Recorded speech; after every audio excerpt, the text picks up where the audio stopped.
So I was trained as an economist and I became an investment banker. And my training was in high yield and distressed debt, which is automatically geared towards value. I made the shift by becoming an unpaid intern at Christie's. In retrospect, a very foolhardy move, but it worked out. I was going to say, it paid off. And your timing was impeccable, right? I've been very fortunate with my timing.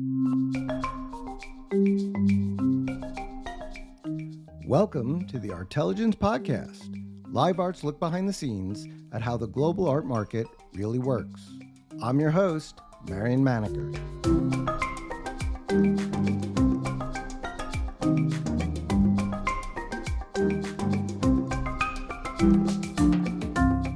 This podcast is brought to you by Live Art, the global art marketplace that puts you in control. Download the Live Art app to get all of the most relevant art market information, as well as access to exclusive private sales. Or visit us at liveart.io. This week's episode is a conversation with Sukanya Rajaratnam. She has been a partner at Mnuchin Gallery since 2013. If you've listened to our previous podcast interview with Robert Mnuchin, you'll know he came to art dealing after a career at Goldman Sachs and as an art collector. Mnuchin himself has a reputation for presenting groundbreaking exhibitions. Rajaratnam, who also has a background in finance prior joining the art world, continues that mission, as you'll hear. This episode was recorded at Mnuchin Gallery on New York's Upper East Side, where ambulance sirens are just the background music of daily life. I hope you'll enjoy it. Sukanya, thank you for taking the time to speak to me. Thank you, Marion. Lovely to have you again.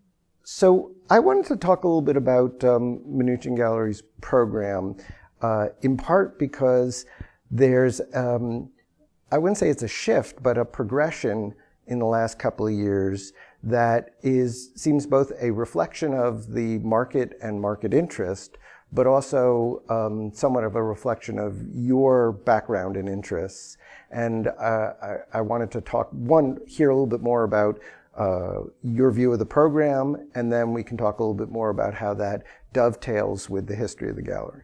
Absolutely. Mnuchin Gallery has long been known for its place as a platform for blue chip, post-war, mostly American, but occasionally European artists. And when I came on board back in 2008, that was very much the feeling the program had. I became a partner in 2013, and with it came a greater responsibility to program the gallery and what it would look like for the next 10 years. I very much respected what Bob had done, as the whole world did, but I felt that I needed to bring a particular viewpoint that was not only cohesive with my belief, but also a reflection of where the world was going. And so slowly I started making changes to the program in a way that was not terribly strategic at the time. It looks like it now, but I went very much with my gut.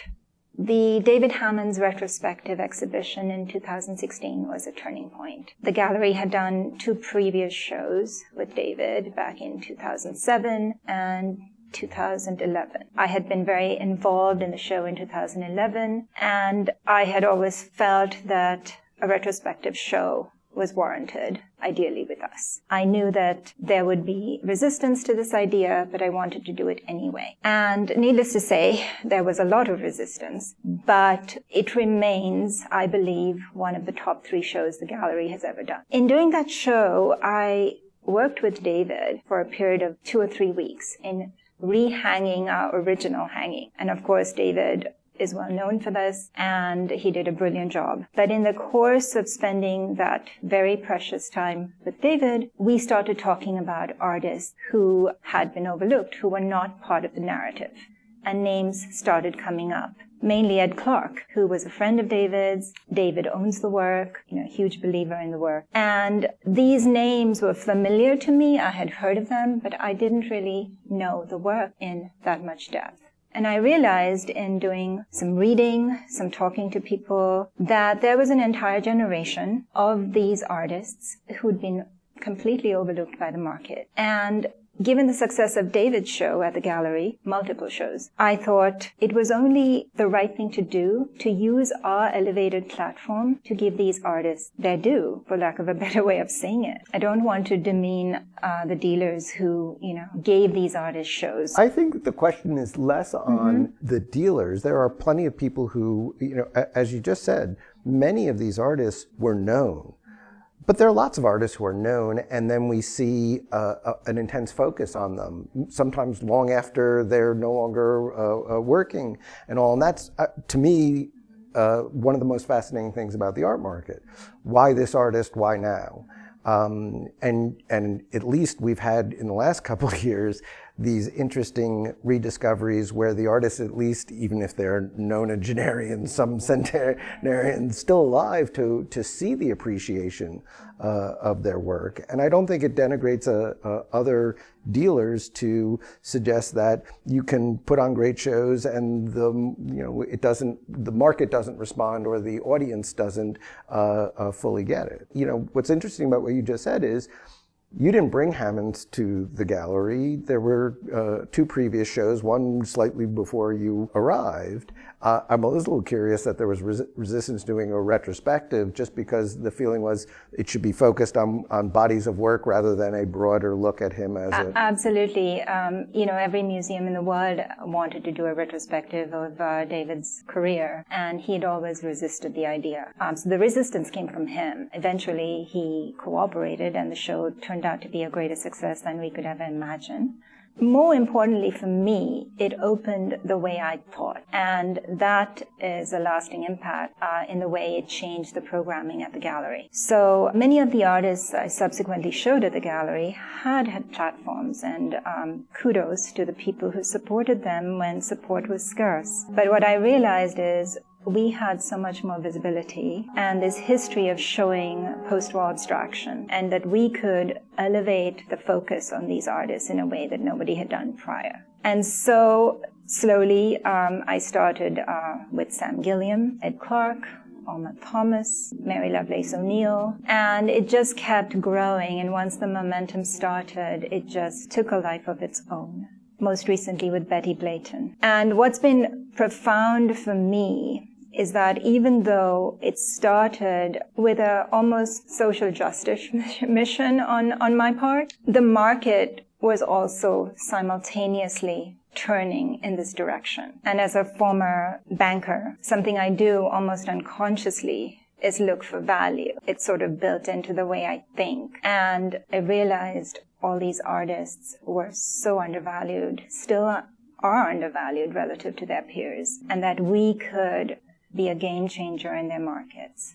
And so both things dovetailed in a very serendipitous way, and also dovetailed with the way that the world was changing towards a more equitable place. So all these things came together at the right time.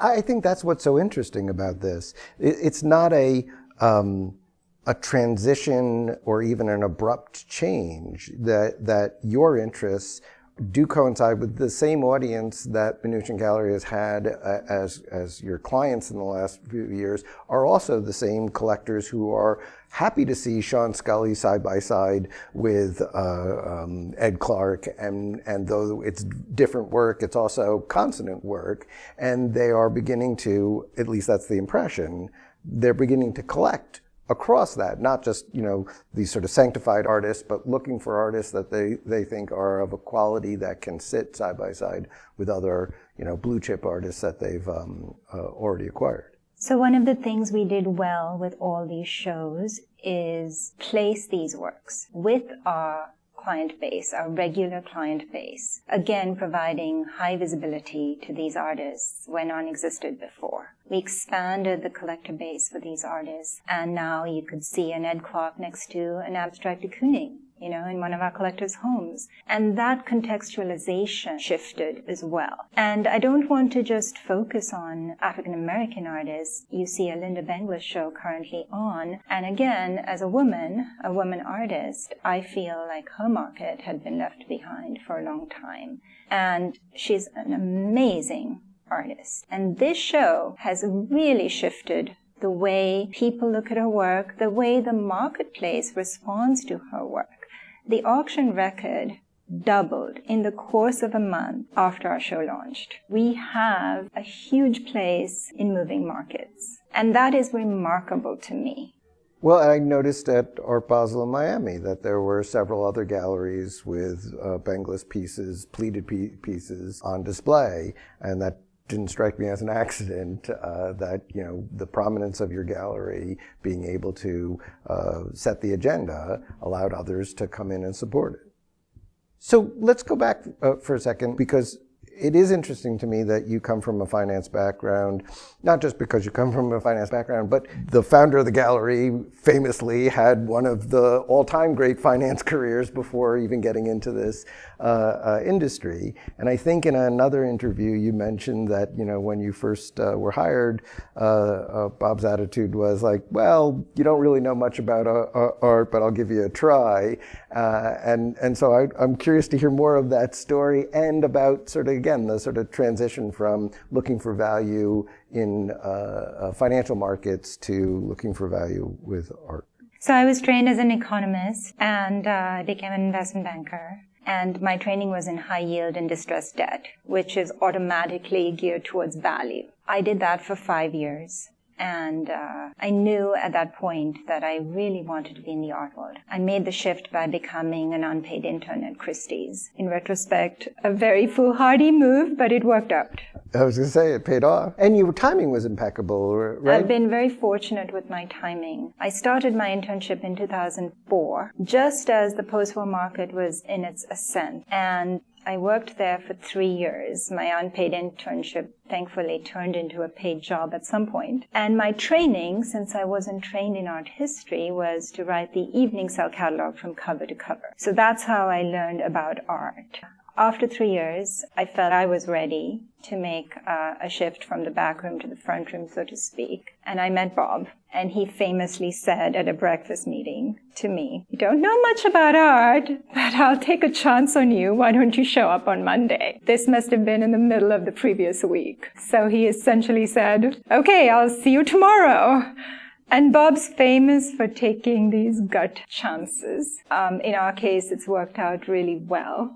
You didn't know nothing about art. 3 years of writing evening sale catalogs would build up a pretty good base knowledge of, if not art history, at least what sells and what's important in the market, especially in that moment where there was kind of interesting transition going on. The evening sales were very much about Bob's kind of art, and had yet to get value in all these other artists so much. So you had some level of knowledge, which you didn't have is experience selling. And nowhere in your career, even as a banker, were you actually doing transactions. You were doing analysis, I'm assuming you Absolutely, yes. So that must have been a very big transition. It was a very big transition, and Bob is the ultimate deal maker. So I think that's what he meant when he said, "You don't know anything about art." It wasn't about actual knowledge. It was about deal making. I understood where he was coming from. It was a big shift. I have always been on the more analytical side, both in my banking days and in my early days in the art world. It suits me. I would never have imagined myself in the past as a salesperson. I'm much more comfortable, or I have been much more comfortable letting other people do the deals. But I think I woke up one day, 3 years into Christie's, and realized that I could do it, and I could do it well. And that if life is about growth, that I would have to push myself. I have a very specific way of selling. I never think of myself as selling.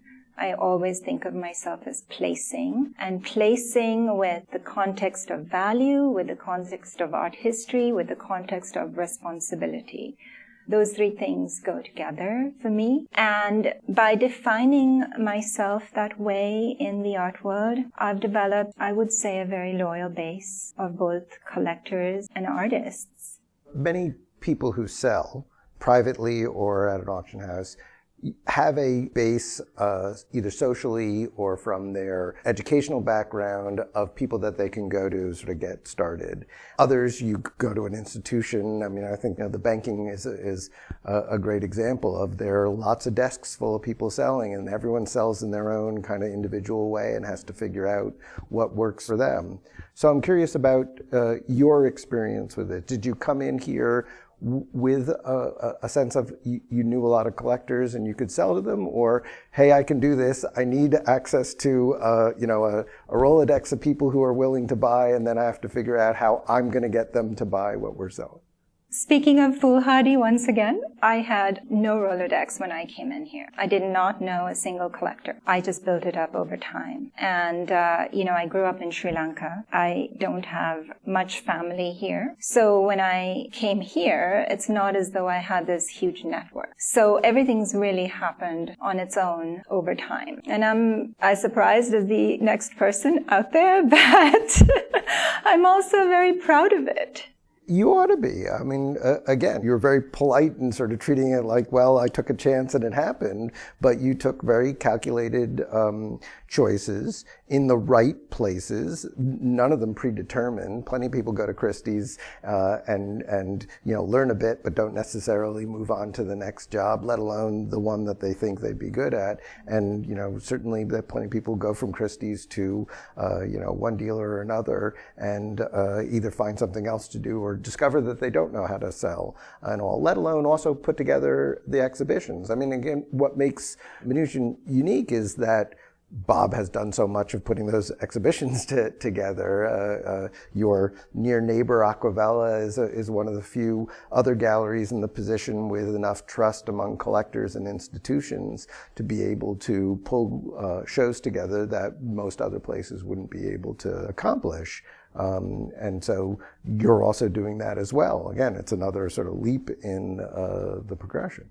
If I'm going to be perfectly honest, and not shy away from who I am, I would say that I'm very strategic in the way I think, and that I don't take actions thoughtlessly. Have I taken risks? Plenty. But it's always with a calculation of the outcome.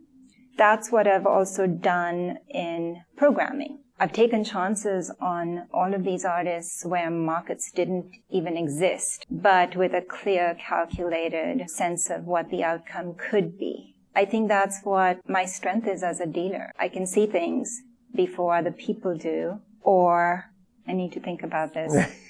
Essentially pick things out, before they become popular or baptized by the market. I mean, I think that's the essence of deal making everywhere. It's the essence of arbitrage, going back to, not to hang so much on Bob Mnuchin's career as the former head of arbitrage at Goldman Sachs, but it's that sense of, here's something that is undervalued in this place, and if I can move it to this other context, people will see greater value in it. The sense I get from watching it, it's not something that is necessarily articulated, it's something that you feel, whether it's in a distressed security, like I know this thing looks terrible, but I think there's something here. Yeah, everyone always asks if there's a science to this. And I was, before I was an economist, I was a math and science person. And I would say that it's so instinctual. I really can't pinpoint what it is, but you're right, it just happens that way. I am not a numbers person, so I can only use a quote to describe this, but I've heard it described from people who are deal makers that they often see the calculations about the value of a company or whatever, not as numbers, but as almost sort of shapes or colors, that, impressions and feelings, not the rational thought we all think that a numbers person goes through. So when I was younger, I had synesthesia, which is the same thing. I've lost it. Explain what synesthesia is. Seeing numbers and alphabets as colors and shapes. I think Kandinsky had it. I had it when I was quite young, and that's how I learned to read and write. I've lost it. But the analogy is appropriate because you just see the unfolding of things in ways that are very unique, and it's served me well in terms of who I choose to show here. Does it also, on the client side, is there that same sort of sense of instinct? The person who comes in looking for a de Kooning, but you sell them another work, it requires you having the instinct to know that this is the thing that they might respond to. And of course, if you show them the wrong thing, you're going to lose them as a client, not just because it's the wrong thing, but because there's not going to be a connection between you and the client. Does it work the same sort of way, that getting a feeling about people? Absolutely. I don't believe in being transactional. I believe in being relationship driven. So what I do with clients, especially new clients, is get to know them, get to know who they are as people, what they would like, and then having that sixth sense of what to show them at the right time. And I've shaped several collections this way, especially with this group of artists, bringing them into the fold of very established post-war collections. Knowing when to do that, how to do that is essential. And that's determined by trust, which in turn is determined by a knowledge of the person. Tell me a little bit more about what new clients are, what's motivating them.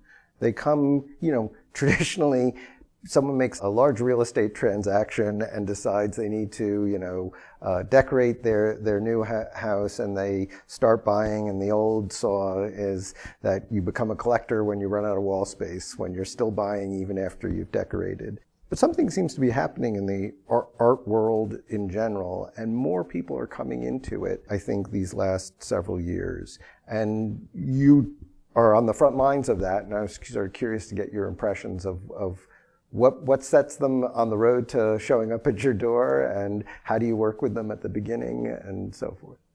That old-fashioned idea of collectors who want to live with art still applies, and I spend a great deal of time with collectors like that, thinking about what they would like, need, be happy with. I often work with their architects in terms of building houses around a collection or thinking about what is needed.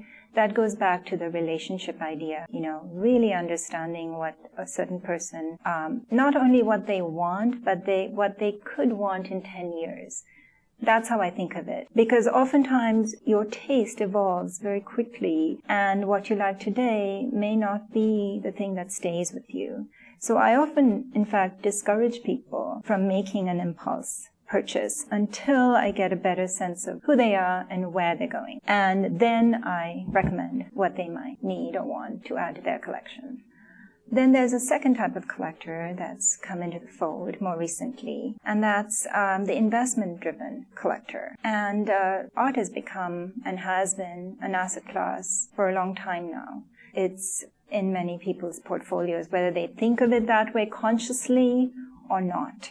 So there's a group of collectors that I've developed who are interested in it for the long-term investment value. Again, I feel like that's one of my strengths. So I'm able to guide people in that direction. Is almost the reverse going to happen, that people come to this for the investment and then end up falling in love with the art? That's the ideal scenario.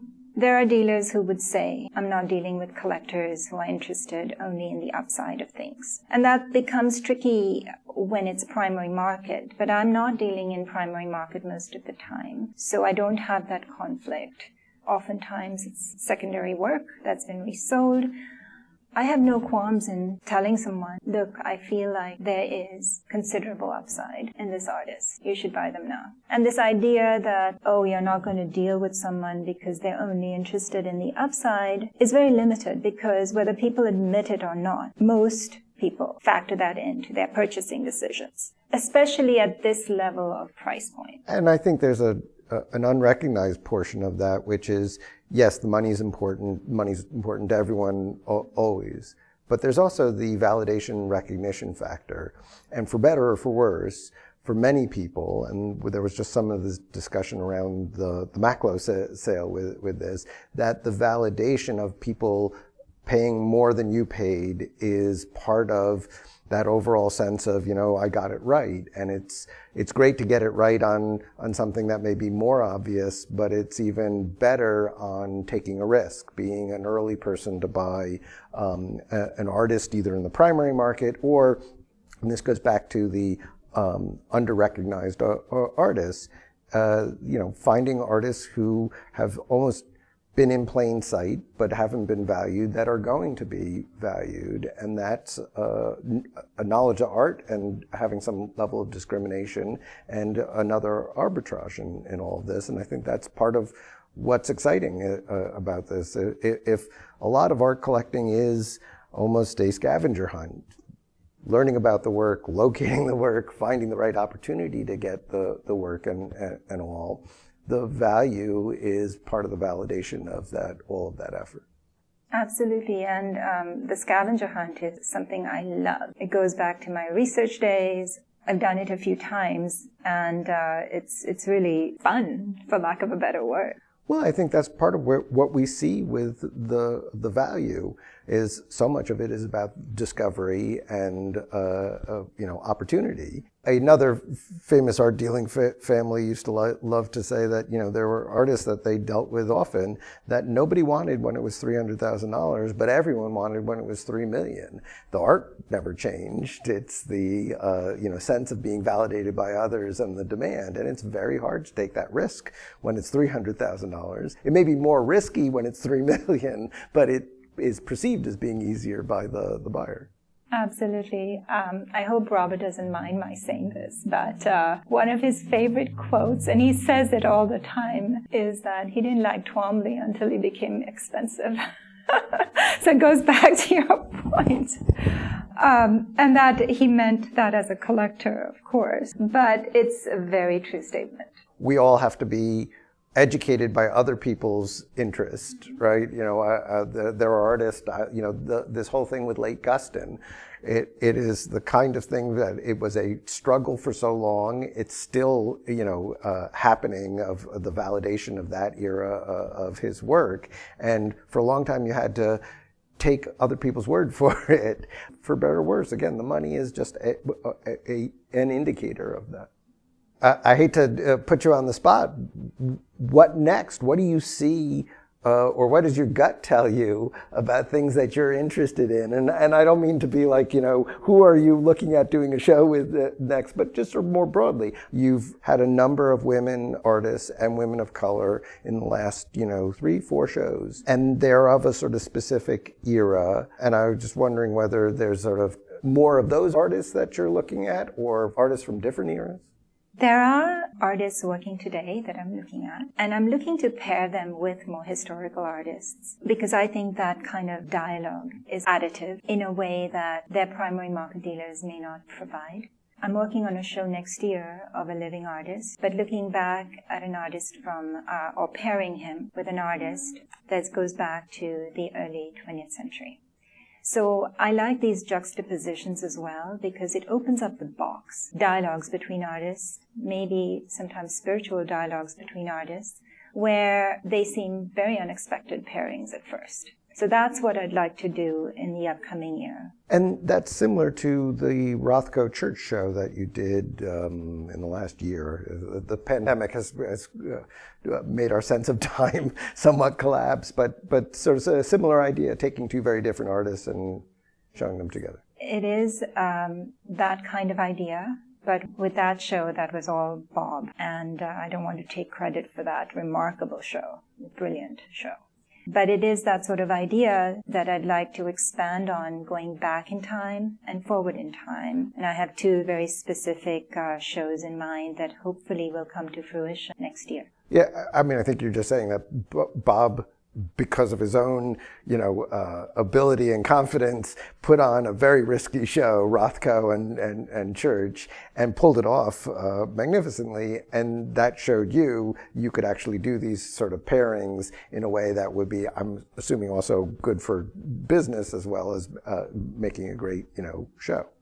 Absolutely. I mean, I always focus very much on the aesthetics, and I'm a perfectionist when it comes to shows looking good at the gallery. I spend countless hours just making sure, and that's one of the reasons our shows are considered, I think, to be so good, because Bob and I are so interested in the presentation. Having said that, we're a business, and I'm very cognizant of the economics of a show. In doing these pairings, I feel oftentimes both markets, both artists' markets, or if it's 3 or 4 artists, they all expand in a very positive way because many times no one's thought about this juxtaposition. And the juxtapositions often lead to their own kind of narratives, again, opening up the dialogue with these artists. You somewhat tangentially raised my final question, which is when Bob got started in this, he had a similar to his joke about you. He had a similar, yeah, you're a collector, but you don't know anything about art. No one's going to take you seriously putting on shows. And by owning the shop, it made it possible for him to show that he could put on these kinds of shows, and has had a great run of some extraordinary and impressive shows. And a lot of that's based on Bob being a collector, which makes me want to sort of turn that around and ask about you. Do you collect? I do. I've collected at least one piece out of every show I've curated at the gallery. Does that inform beyond your, position of how you approach either shows or selling? I feel very strongly that you have to stand by what you put on. And if I wasn't buying the artists that I was showing, how could I expect other people to? So I really believe in what I do, first and foremost. I don't do things purely for commercial viability or trendiness or any of that. I think belief is important. People latch onto that, and your belief enables other people to believe and trust. I'm not the, how shall I put it, showist person in the art world. I'm relatively quiet and introverted. Where I take a stand, however, people know that I'm serious. And that's who I am as a person, and that's who I am as a business person. So you have skin in the game, but you also acquire beyond your shows, I assume? Oh, yes, absolutely. So there are a lot of younger artists that I champion and own, and they're not a part of the program. There are a lot of older artists that I own or aspire to own, some of them deceased, where I see, I see greatness. How do you make the transition between when you're looking at things to buy for yourself versus looking at things to buy for clients or to show or for the gallery or whatever? I mean, is it circumstance, or is there sort of busman's holiday? Now I'm doing it on my own time. It's very organic. I don't believe there's, any other way to say it. It usually happens, and it's always quite clear and has been for me. Great. I can't thank you enough for taking the time with me. This has been fascinating. Thank you, Marion. I appreciate it.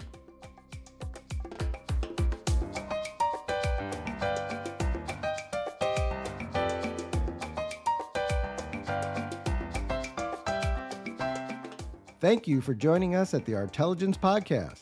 For more episodes, listen on Apple Podcasts, Spotify, SoundCloud, or wherever you get your podcasts. And don't forget to download the LiveArt app or visit us at liveart.io.